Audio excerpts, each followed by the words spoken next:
मैं बेड पर एक कोने में सिमट कर बैठी हुई थी। खुद पर एक कंबल डालकर रखा था। मुझे इस समय इतना डर लग रहा था कि डर के मारे ऐसा लग रहा था कि मैं मर जाऊंगी। शायद जो कुछ मेरे साथ हुआ वह आज तक किसी भी लड़की के साथ शादी की रात को नहीं हुआ होगा। मैं नहीं जानती थी कि मेरे पति के नाम पर मुझे एक ऐसा बेदर्द इंसान मिलेगा। मैं एक अनाथ लड़की थी और अनाथ आश्रम से ये आदमी मुझे शादी करके लाया था। मैं जानती थी कि मेरे आगे पीछे कोई ऐसा नहीं जो कि मेरे पति से उसके इस गंदे व्यवहार के बारे में पूछताछ कर सके, उसका जवाब मांग सके। मेरी बेबसी मजबूरी मेरे पाँव की सबसे बड़ी जंजीर बन गई थी। शादी की रात मैंने बहुत ज़्यादा सपने तो नहीं सजाए थे, क्योंकि मैं जानती थी कि मैं एक अनाथ आश्रम से आई हूँ। हमारे लिए तो यही बहुत होता है कि हमें एक सहारा मिल जाए। ये आदमी 40 साल के लगभग था, देखने में भी ठीक ठाक ही था, लेकिन मैं 20 साल की खूबसूरत अल्हड़ हसीना थी। मेरा शादी का जोड़ा भी मेरे होने वाले पति ने ही अनाथ आश्रम के इंचार्ज को दिया था। मैंने वह पहन लिया। मेरी हमजोलियों ने मुझे तैयार भी कर दिया था। मैंने उस आदमी को शादी के बाद ही देखा था, जब वह मुझे अपने घर विदा करवा कर ले गया था। विदाई के समय मैं नहीं जानती थी कि मेरी किस्मत का खरीदार कौन था। खैर, मैं रोते सिसकते अपनी हमजोलियों से बिछड़कर कार्तिक के साथ उसके घर पर आई थी। वह एक अच्छे घराने से संबंध रखता था। घर में अकेला ही रहता था। घर एक अच्छे बहुत ही पॉश इलाके में साफ सुथरा बना हुआ था। 4 कमरों का मकान था, जहाँ रहने वाला बस मेरा पति अकेला था। अनाथ आश्रम के इंचार्ज ने मुझे ये कहा था कि उसने तुम्हारी तस्वीर देखकर तुम्हें पसंद किया है। खैर, मैं अपनी आंखों में कोई ज़्यादा सपने नहीं सजाए थे। मेरा हाथ थामकर कार्तिक ने मुझे कमरे में बिठाया। फिर वह कहने लगा कि आराम से बैठ जाओ, मैं अभी आता हूँ। ये कहकर वह कमरे से चला गया। मैं कमरे में आराम से बैठ गई और अपना घूंघट थोड़ा पीछा करके तारीफ़ी ही नज़रों से कमरे का जायज़ा लेने लगी। काफ़ी खूबसूरत फर्नीचर मेरे कमरे में सजाया गया था और इस वक्त पूरा कमरा फूलों से महक रहा था। मेरे दिल में शादी के लिए उमंगें जगने लगी थी। मैं खुश हो गई। अब तक की सारी अधूरी खुशियाँ मुझे कार्तिक के साथ पूरी होती हुई नज़र आ रही थी, लेकिन मैं नहीं जानती थी ये मेरी मुश्किलों की शुरुआत है। कुछ देर बाद कार्तिक कमरे में दाखिल हुआ तो उसे देखकर मेरा दिल एकदम से धड़का था। एक सांवली सी रंगत, आम से नयन नक्श और भरा भरा शरीर देखकर मेरा दिल तो जैसे बुझ गया था। मुझे लगा कि अनाथ आश्रम के इंचार्ज ने मेरे साथ बहुत बड़ी ज्यादती कर दी है, लेकिन खैर, मेरी किस्मत थी और मैं अपनी किस्मत से लड़ नहीं सकती थी। माँ बाप तो थे नहीं जो मुझे मेरे रिश्ते के बारे में पूछते और मेरी मर्जी जानते, मुझे तस्वीर दिखाते और मुझे लड़का पसंद करवाते। मैं अनाथ आश्रम में रहती थी, तो जैसा रिश्ता आ गया वैसा मुझे स्वीकार करना पड़ा। अनाथ आश्रम में लड़कियों के साथ यही होता है। जो भी जैसा भी रिश्ता मिलता है, लड़कियों को ब्याह दिया जाता है। मैंने अपना दिल कड़ा किया और ये सोचा, चलो रहते रहते मुझे अपने पति से मोहब्बत हो ही जाएगी। मैं नहीं जानती थी कि वह पति नहीं बल्कि एक बेदर्द इंसान है।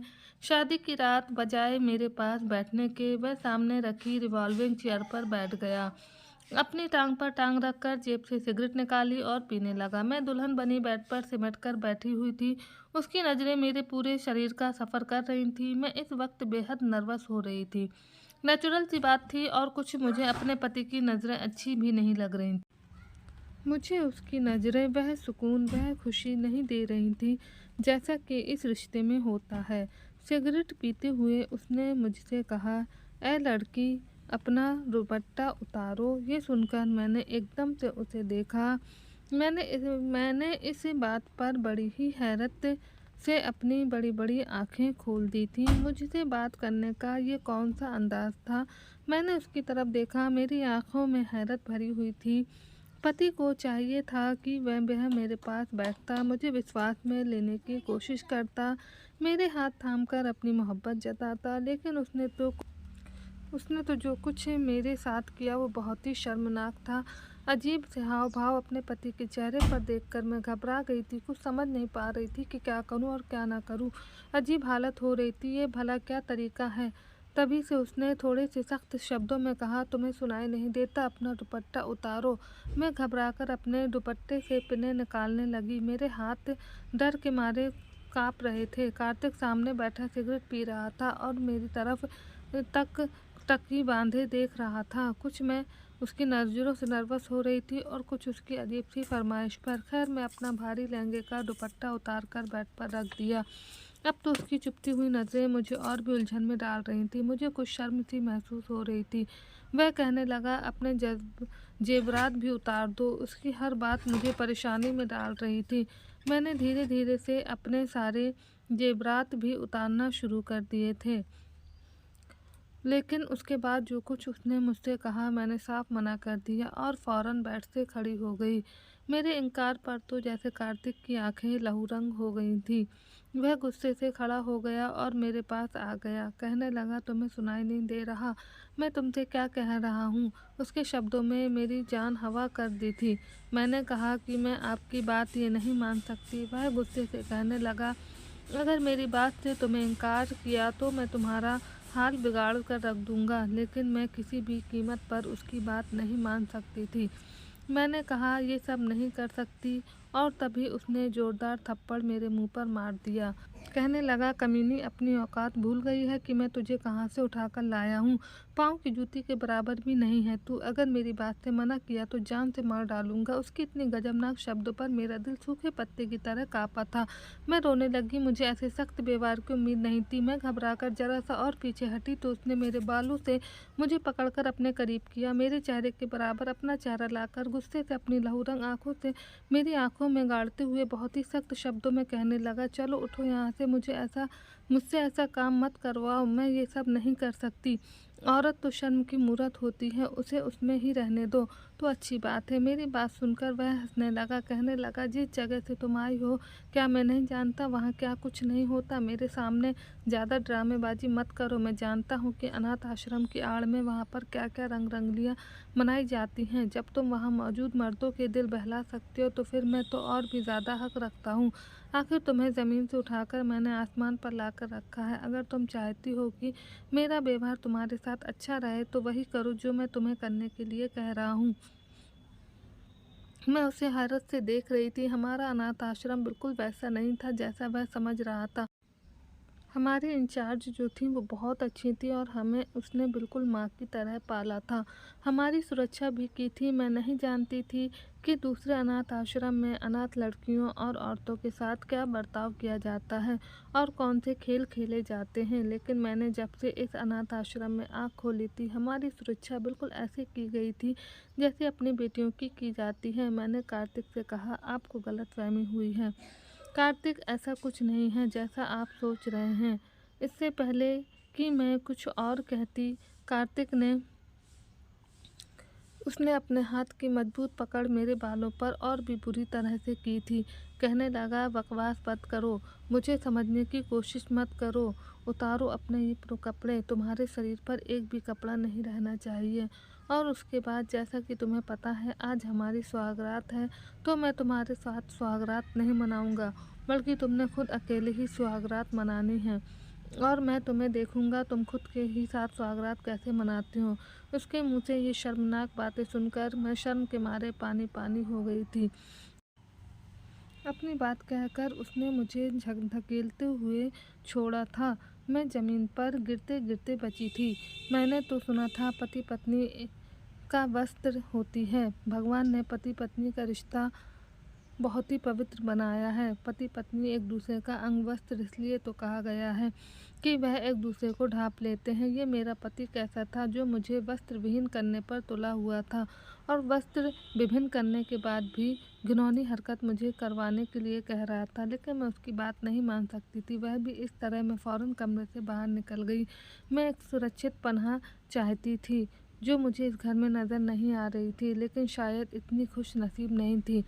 वह आदमी फ़ौरन से मेरे पीछे लपका और मुझे बाजू से पकड़ लिया और मुझे कमरे में घसीटता हुआ लाया। मैं चिल्लाने लगी। मैंने कहा, मुझे छोड़ दो, मैं तुम्हारे साथ ज़िंदगी नहीं गुजार सकती। मुझे वापस अनाथ आश्रम छोड़ दो। मेरा ये कहना था कि उसने मुझे मारना शुरू कर दिया। उसने मेरे दोनों गालों पर थप्पड़ मारकर मेरे गाल लाल कर दिए और मुझे बेड पर धकेल कर के कहने लगा, और अपनी जेब से सिगरेट निकाल कर जलाई और जलती हुई सिगरेट से मेरा लहंगा जलाना शुरू कर दिया। कहने लगा, मैं देखता हूँ तुम कब तक मेरी बात नहीं मानती। मैं तो ये सब देखकर हर बहस हो गई थी। मुझे लगा था इससे पहले कि लहंगे के साथ मैं भी जलना शुरू हो जाती, मैंने लहंगे को जल्दी से उतार दिया और खुद पर कंबल ओढ़ लिया। मुझे यूं बेबस देखकर वह हंसता हुआ कमरे से बाहर निकल गया। मैं बेबसी से अपनी किस्मत पर रो रही थी और सुबह तक मैं यूं ही रोती रही। जब वह मेरे कमरे में आया तो उसके हाथ में एक थैली थी। उसने मेरे मुंह पर मार दिया और कहने लगा, इसमें कुछ कपड़े हैं, इसमें से एक ड्रेस निकाल कर पहनो और बाहर आओ और मुझे नाश्ता बना कर दो। उसके शब्द ऐसे ही थे, नफरत से भरे हुए और अपमान से भरे हुए थे। मैंने अपने कपड़े बदले और रोते हुए कमरे से बाहर आ गई।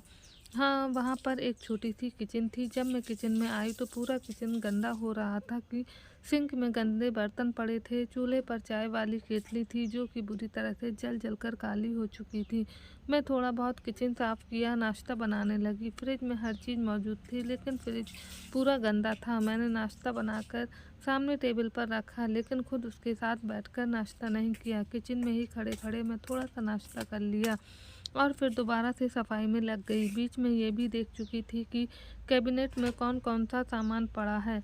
वह आदमी नाश्ता करके किचन में आ गया। उसे अपने पास पाकर मुझे बस एक ही एहसास होता था और वह था डर भरा। वह मेरे पास आकर कहने लगा कि जो हरकत तुमने रात को की है, अगर तुमने आज भी वही दोहराई तो पूरा कमरा जलकर राख कर दूंगा और तुम्हें भी जला दूंगा। ये सुनकर मैं अगला सांस लेना भूल गई थी। ये कहकर वह कमरे से बाहर निकल गया। जब मैं खाना बनाकर किचन से बाहर आई तो वह घर में नहीं था। मैंने सुकून का सांस लिया लेकिन रात के बारे में सोचकर मेरा दिल फिर से डर गया था। मैं अब तक समझ नहीं पा रही थी आदमी ऐसा क्यों कर रहा है। अगर उसे जुल्मों सितम का निशान बनाना था तो एक अनाथ बेसहारा लड़की को क्यों? वह तो बेचारी बचपन से ही दुखी रहती है, अपनी ज़िंदगी गुजार रही होती है। खैर, मैंने सोचा कि मुझे घर से भाग जाना चाहिए। न जाने ये आदमी रात को मेरे साथ क्या हैवानियत करेगा। मुझे अब ये पागल लगने लगा था, इसलिए मैं अपने कमरे में गई। छोटे से बैग में अपने कुछ कपड़े डाले जो वह सुबह ही लेकर आया था और बाहर जाने लगी।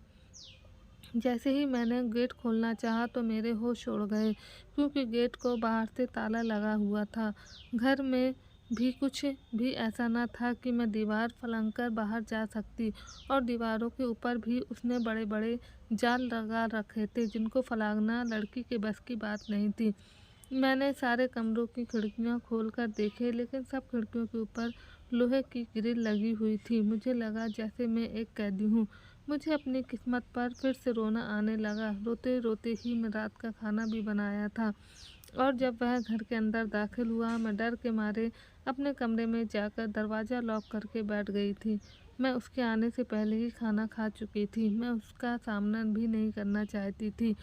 मुझे उससे डर महसूस हो रहा था लेकिन 5 ही मिनट हुए थे जब वह कमरे का दरवाज़ा उसने ज़ोर से खटखटाया था और दरवाजे के साथ साथ मेरा दिल भी ज़ोर ज़ोर से धड़कने लगा था। कड़े शब्दों में उसने कहा कि दरवाज़ा खोलो वरना दरवाज़ा तोड़ दूंगा और तुम्हारा वह हाल करूंगा कि तुम ज़िंदगी भर याद करोगी। किसके साथ तुम कमरे में बैठी हो? कौन है कमरे में तुम्हारे साथ? ये सुनकर तो मेरे होश उड़ गए थे। जिस तरह की उसने अपने घर को लॉक कर रखा था, यहाँ अभी कौन आ सकता था? मैंने फ़ौरन से दरवाज़ा खोल दिया। उसने मुझे बुरी तरह से पीछे ढकेला था और कमरे की तलाशी लेने लगा। कभी बेड के नीचे, कभी बेड पर, दो के पीछे, यहाँ तक कि अलमारी खोल कर के भी वो चारों तरफ देखने लगा था। दरवाज़ा क्यों बंद कर रखा था? तुम मुझसे झूठ बोल रही हो। ये कहते हुए वॉशरूम में चला गया। शायद वहाँ देख रहा था कि मैं किसी को वहाँ तो नहीं छुपा के रखा। मैं समझ गई थी शायद ये शक्की टाइप का आदमी है। पूरा कमरा देखने के बाद वह कहने लगा, अगर मैंने यहाँ किसी अजनबी को देखा तो तुम्हारे टुकड़े टुकड़े कर दूंगा। ये कहकर वह कमरे से बाहर चला गया। रात को उस आदमी की फिर से वही जिद थी जो मुझे मेरी ही नज़रों में गिनने के लिए काफ़ी थी। लेकिन इस बार मैंने मना नहीं किया था क्योंकि मुझ में मार खाने की हिम्मत नहीं थी। ये भी गनीमत था कि उसने सिर्फ मुझे कपड़े उतारने के लिए ही कहा था और फिर उसके बाद वह वहाँ से उसने अब आगे की घिनौनी हरकत करने के लिए नहीं कहा था। मैंने कपड़े उतार दिए। कुछ देर मुझे देखता रहा लेकिन मुझे हैरत इस बात पर हुई कि वह आदमी कमरे से बाहर निकलकर चला गया था। उसने अब तक मुझे छुपाता छुआ तक नहीं था। अब तो हर रोज़ यही होने लगा था। वह आदमी मुझे तड़पा कर बाहर निकल जाता, पूरी रात कमरे में नहीं आता था। धीरे-धीरे हमारी शादी को 2 महीने का समय हो चुका था और इन 2 महीने में उसने मुझे छुआ नहीं था। एक रात हमारे घर में रात को चोर घुस आए। मैं उस वक़्त गहरी नींद में सो रही थी जब मुझे कमरे के बाहर शोर की आवाज़ सुनाई दी थी। मुझे लगा जैसे मेरा पति किसी से लड़ रहा है। जैसे ही मैं कमरे से बाहर निकली, सामने 2 मर्दों को अपने पति के सर पर पिस्तौल तान देख मेरा पति जख्मी हालत में था और ये देखकर तो मेरी हालत ख़राब होने लगी थी। मैं फ़ौरन से अपने पति के पास चली गई और उन चोरों से कहने लगी कि मेरे पति को कुछ मत करना, उसे कुछ मत कहना। चोर कहने लगे, अगर तुम चाहती हो कि हम तुम्हारे पति को कुछ ना कहें तो जो भी जेवरात और कैश तुम्हारे पास मौजूद है वह हमें लाकर दे दो। मैं फ़ौरन से अपने कमरे में चली गई। अपनी अलमारी का ताला खोला तो उसमें कुछ कैश था, थोड़ा बहुत जेवर भी था जो मेरे पति ने मुझे दिया था। मैंने वह सब लाकर उन चोरों के हवाले कर दिए। पैसे लेकर वह लोग वहाँ से चले गए। मैं रोने लगी, बार-बार अपने पति का चेहरा अपने और हाथ देखने लगी कि कहीं उसे कोई ज़्यादा नुकसान तो नहीं पहुँचा, क्योंकि शायद उन चोरों से लड़ रहा था इसलिए उसके चेहरे पर जख्म थे, होंठ के करीब खून भी बह रहा था। मैंने अपने दुपट्टे से उसका चेहरा साफ किया, रोते हुए पूछने लगी, आपने क्यों उनसे लड़ाई की थी? वह भी कुछ पैसों की खातिर। मेरे लिए ना तो पैसा अहमियत रखता है और ना ही जेवरात वगैरह। अगर आपको कुछ हो जाता तो मैं क्या करती? पहली बार वह मुझे एकटुक देखे जा रहा था, जैसे उसे मेरी बातों पर विश्वास नहीं आ रहा हो। कहने लगा, तुम्हें मेरी इतनी परवाह क्यों है? मैंने कहा, इसलिए कि आप मेरे पति हैं। मुझे आपकी परवाह नहीं होगी तो किसकी होगी? मेरी बात सुनकर उसके चेहरे का रंग एकदम से उड़ सा गया था। वह फ़ौरन से अपने कमरे में चला गया और दरवाज़ा बंद कर लिया। लेकिन उसी रात में मुझे बहुत ज़्यादा बेचैनी रही। मेरा दिल यही सोचकर डरता रहा कि अगर मैं वक्त पर ना पहुंचती तो मेरे पति के साथ ना जाने क्या कर बैठते। मैं मानती हूँ कि मेरे पति ने कभी भी मेरे साथ अच्छा व्यवहार नहीं रखा। जितना परेशान वह मुझे कर सकता था करता था। वजह तो मैं भी नहीं जानती थी, लेकिन जो कुछ मेरे साथ हो रहा था वह बहुत बड़ा जुल्म था। इसके बावजूद मैं उसके साथ अच्छा ही व्यवहार रखा था। उसके पसंद का खाना बनाती थी, पूरा दिन उसके काम करती थी। कभी ऐसा नहीं होता था कि उसे किसी चीज़ की ज़रूरत हो और मैंने वह पूरी ना की हो। मैं जानती थी कि मेरे पति शक्की मिजाज है, इसलिए मैं तैयार बिल्कुल नहीं होती थी। बिल्कुल सादा हो हुलिया में रहने लगी थी। अब तो मेरे पति का व्यवहार भी कुछ-कुछ बदलने सा लगा था। अब वह बहुत खामोश रहने लगा था। मेरे कमरे में बिल्कुल भी नहीं आता था। एक बार मैं किचन में बर्तन धो रही थी और किचन की सफाई कर रही थी। अक्सर मैं रात को ही पूरा किचन साफ करके सोती थी और इस समय मेरा पति चाय का भी कह देता था, लेकिन आजकल बहुत वह चुपचाप सा था। मैंने सिंक में रखे गंदे बर्तन धो रही थी कि जब वह किचन में आया। मैं समझ गई उसने चाय पीनी है, इसलिए मैंने फ़ौरन से चूल्हे पर चाय की केतली रख दी, क्योंकि मैं उसका हर काम उसके कहे बिना ही समझ जाती थी और कर देती थी। ये देखकर कहने लगा, ऐसा करो, जाकर आराम करो, मैं अपने लिए चाय खुद बना लूँगा। मैंने कहा, नहीं, मैं बना देती हूँ, वैसे भी मुझे अभी किचन साफ़ करना है।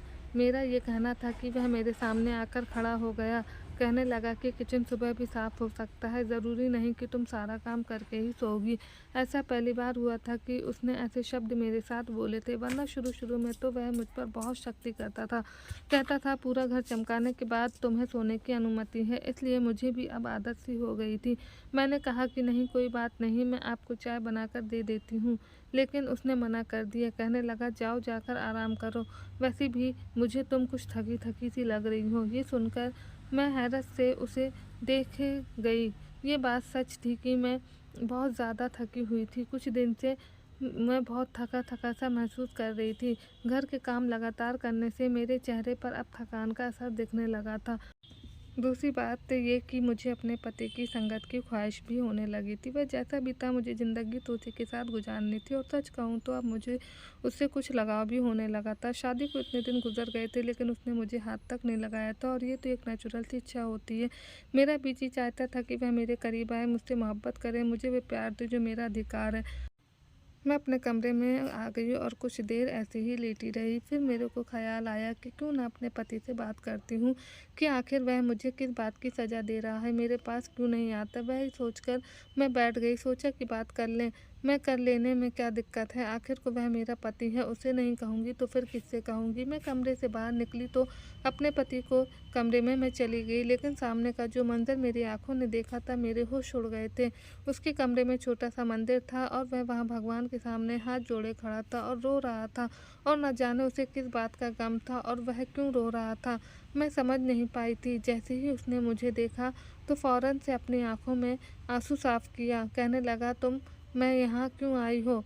मैंने कहा कि आप क्यों रो रहे थे? वह कहने लगा, ये मेरा और मेरे भगवान का मामला है। मुझे हैरत हुई कि वह पूजा पाठ भी करता है, भगवान को भी याद करता है, फिर भी मेरे साथ ये व्यवहार क्यों रखता है? जो कुछ उसने मेरे साथ किया था वह तो बिल्कुल ही इंसानियत से गिरा हुआ काम था। मैं तो समझी थी उसका भगवान से कोई लेना देना नहीं होगा, वरना वह इतना पत्थर दिल ना होता। मुझे वहीं खड़ा देखकर वह कहता है, तुम यहाँ पर क्यों आई हूँ? मैं उसके सीने से जाकर लग गई और कहने लगी, आप क्यों मुझसे इतना दूर रहते हैं? मुझे इतने करीब देखकर उसने फ़ौरन से मुझे खुद से अलग किया था। कहने लगा, जाओ यहाँ से। मुझे लगा जैसे वह मुझसे कुछ छुपा रहा है। मैंने कहा कि मैं आपकी पत्नी हूँ, आप क्यों मुझे अपनी परेशानी नहीं बताते, शेयर करते? पति पत्नी तो एक दूसरे के सुख दुख के साथी होते हैं। भगवान ने दुनिया में सबसे पहला रिश्ता पति पत्नी का बनाया है, ताकि औरत और मर्द को एक दूसरे की कमी महसूस ना हो, वह आपस में बात करें और एक अच्छी खुशहाल ज़िंदगी गुजारें। औरत विश्वास के लायक नहीं होती है, औरत बेवफा होती है। मैंने इतने धोखे खाए हैं, इसलिए मुझे किसी भी औरत पर भरोसा नहीं है। फिर वह कहने लगा, मेरी माँ उसे वक्त गैर मर्द के साथ भाग गई थी जब मैं सिर्फ 10 साल का था, सिर्फ इसलिए कि मेरा बाप जो है खूबसूरत नहीं था। मुझसे बड़ी बहन थी, जब वह जवान हुई तो मेरा बाप मर गया था। मैंने पापा की दुकान संभाल ली और घर संभालने में लगी थी। मैं उसका रिश्ता भी ढूंढ रहा था, लेकिन कहीं बात नहीं बन पाई थी। लेकिन एक बार जब मैं घर आया तो बहन के कमरे से हंसने और बातें करने की आवाज़ आ रही थी। जब मैं खिड़की से झांक कर देखा तो गली के आवारा लड़के के साथ वह पाप कर रही थी। बहुत ही शर्मनाक हालत में थे। ये देखकर मुझे लगा, बस औरतें ऐसी ही होती हैं। मुझे उस समय इतना गुस्सा आया कि मैं अपनी बहन को मार मार कर घर से निकाल दिया। वह इस लड़के के साथ चली गई। फिर औरत जात से मेरा विश्वास ही उड़ गया था। मैंने भी इसलिए इतने साल शादी नहीं की, लेकिन फिर लोग मुझे ताने देने लगे कि तुमसे कोई भी लड़की शादी नहीं कर सकती, क्योंकि जिसकी माँ और बहन भाग गई हो उन्हें कोई अपनी बेटी नहीं देता। ये सब सुनकर मैंने अनाथ आश्रम जाकर शादी की, लेकिन तुम्हें देखते ही मुझे अपनी माँ और बहन की हरकतें याद आने लगी, इसलिए मैंने तुमसे उस बात का बदला लेने लगा। लेकिन जिस दिन चोर घर में आए थे तो तुम्हें अपने लिए इस कदर परेशान और रोता देखकर मुझे हैरत हुई थी कि जैसा बुरा व्यवहार मैं तुम्हारे साथ रखा था, तुम्हें तो मुझे मरवा देना चाहिए था, लेकिन तुमने सारा पैसा और जेवर चोरों को दे दिया। मेरे लिए तुम रो रही थी, ये देखकर मेरा दिल तुम्हारे लिए बदलने लगा था, लेकिन मुझे अपने व्यवहार पर शर्मिंदगी होने लगी, इसलिए तुम्हारे पास आने की हिम्मत नहीं है। मैं तुम्हें अपने काबिल नहीं समझता। ये कहते हुए वह रोने लगा। मैंने कहा, कार्तिक, मेरे दिल में आपके लिए कोई भी गलतफहमी नहीं है, अगर थी भी तो तुमने ख़त्म कर दी है। जो कुछ कार्तिक की माँ और बहन ने किया था उसका उस पर बहुत बुरा असर हुआ था, लेकिन अब मैं कार्तिक के करीब गई तो उसने मुझे खुद से दूर नहीं किया, बल्कि खींचकर मुझे अपने सीने से लगा लिया और मेरे माथे को चूम लिया था। उस रात कार्तिक ने मुझे मेरा हक दिया था।